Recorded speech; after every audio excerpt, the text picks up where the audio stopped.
Answered in kind. 87. How powerful, indeed.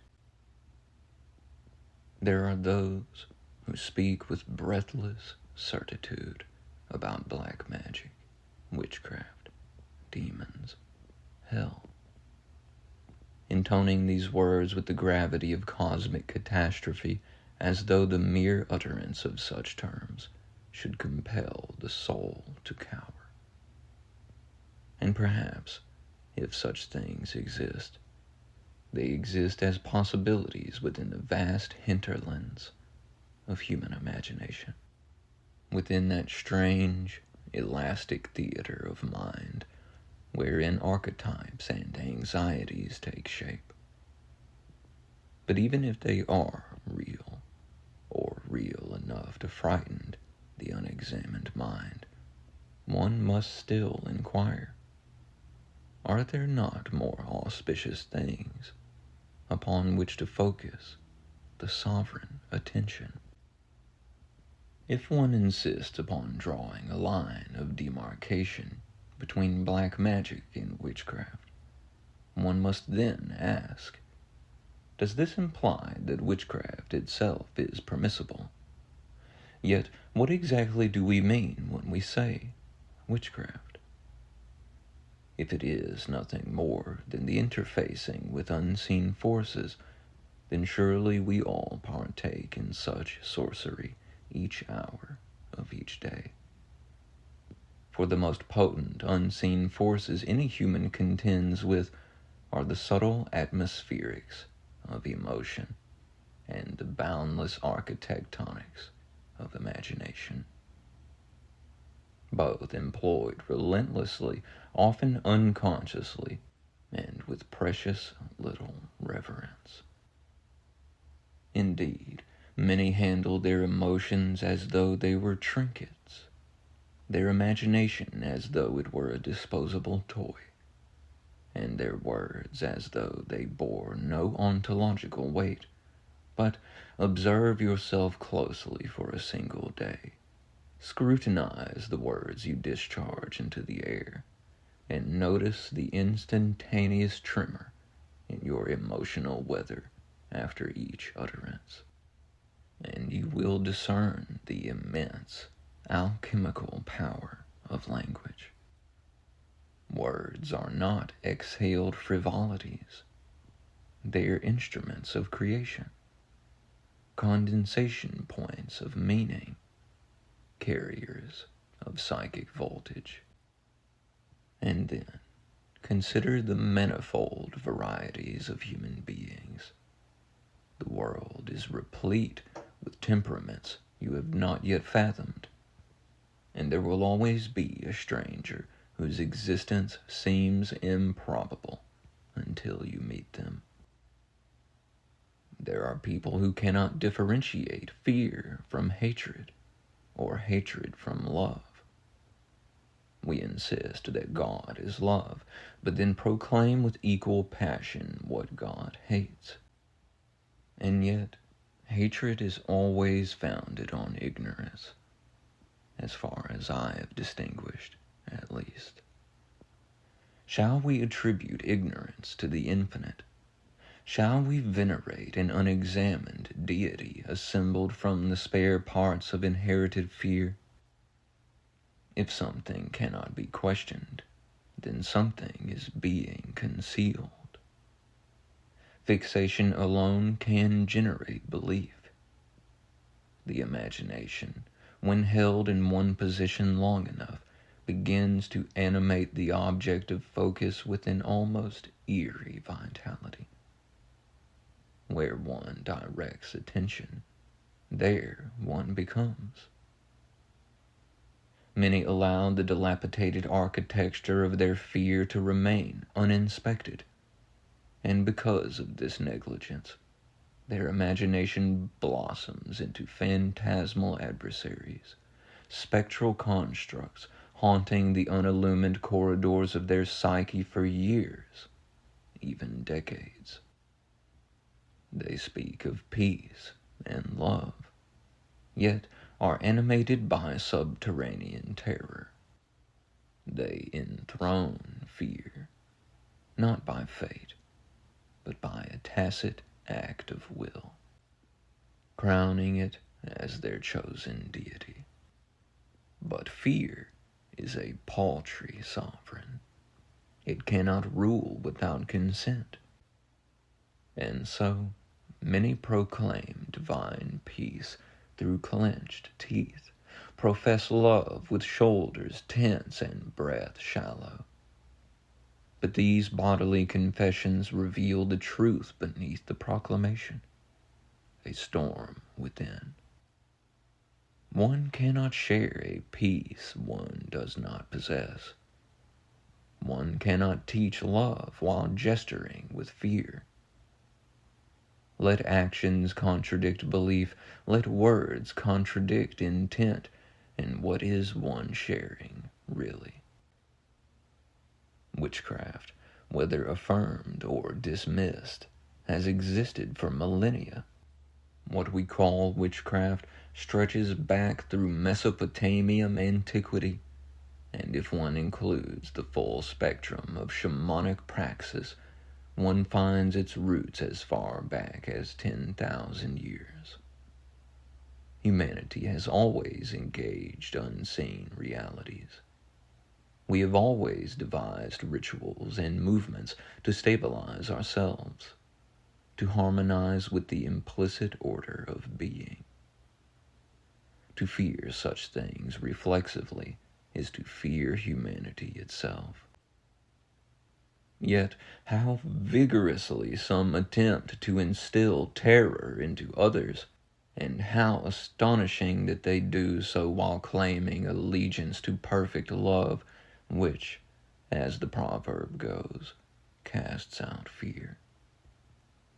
But what quality of love is it that requires terror as its emissary?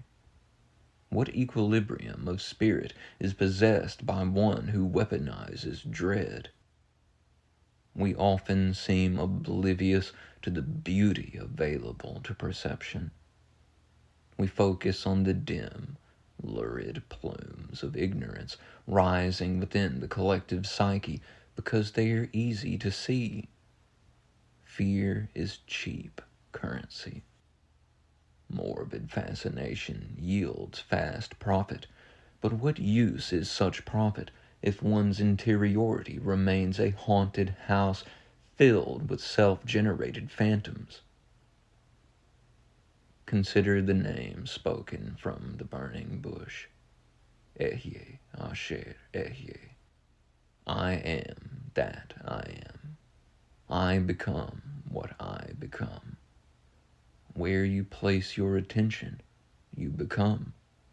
Where you focus, there you are.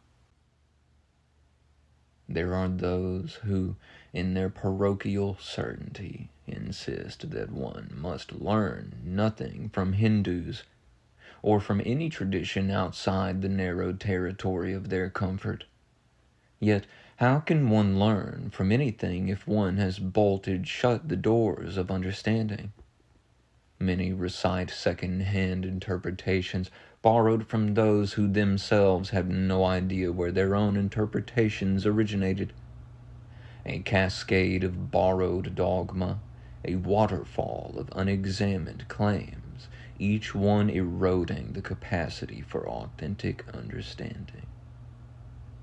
Some even believe that certain stretches, certain breaths, certain postures performed for bodily well-being constitute covert devotion to foreign deities. But the intricacies of intent are not so simplistic. To stretch the body is to honor the instrument one claims God provided. A posture is not worship. Breath is not apostasy. Meaning arises from the heart, not the arrangement of limbs. And how often do we outsource our inner authority? How often do we surrender self-trust to another human being, whose own understanding may be flimsy, derivative, or malformed, Who decreed that the ways you pursue peace are not sacred? Who sits upon that imaginary tribunal? It is a peculiar blasphemy to deem one's own interiority unworthy while venerating the limited insights of another. To name something demonic without comprehension is to slam shut the door to empathy, and in doing so, to shut out countless brothers and sisters whose stories one has never bothered to hear. Many who do not believe in love have been taught by others, through invalidation and dismissal, that love is unreliable. The same dynamic applies to compassion, to understanding, to truth. Fear originates biologically from the amygdala, a primitive signal of potential threat. But only you determine whether that signal becomes an authority. Only you can decide what feels right or wrong, not in blind defiance, but in sincere discernment. To judge another without offering even a moment of recognition is to mistake mere reaction for wisdom. To stop, to look, to listen, to breathe, to stretch, to still the mind, to quiet the internal machinery, to dissipate the psychic static of society, that fog of interference we absorb like ambient radio noise. None of this is demonic. Much of what is labeled dark is only unfamiliar, and many who use such labels know nothing of the etymological origins of their own vocabulary. They wield inherited terminology without comprehension, swinging swords forged by someone else. There are exquisitely luminous things upon which to focus, but one must look. One must open the eyes of the heart. Free will includes the freedom to barricade oneself behind innumerable walls of fear. It also includes the freedom to collapse those walls. Eventually, no matter how fortified one's defenses of judgment and condemnation, the soul reaches the end of that corridor. And when it does, one falls through the stories, through the illusions, through the scaffolding of fear, and lands upon the smooth, cold floor of the heart's lowest chamber. There, stripped of all pretense, one finds only what one truly loves. All else returns to the oceanic tide of life, dissolving like a sandcastle at high tide. This is not punishment. It is awakening. The plaster mask of borrowed identity, constructed from projections and misinterpretations, must someday slip from the face and shatter. And when it does, recognition dawns, not as wrath, but as truth. One may live a lie. One may inhabit it with great zeal, but it is no one else's obligation to maintain that illusion. Authority ceded to the unknowing is authority misused. To claim that if the Bible calls it a sin, your opinion does not matter, is a category error of the highest order. It is folly. Your thoughts and feelings matter, And if they do not matter to you, no one else can rescue you from that abyss of self-negation. God bless your divine presence. Your sovereignty is real. Your freedom is intact. There are majestic possibilities awaiting your attention. And if you choose to open your mind to them, no force in the cosmos can prevent you. For free will is the sovereign prerogative of every soul. How powerful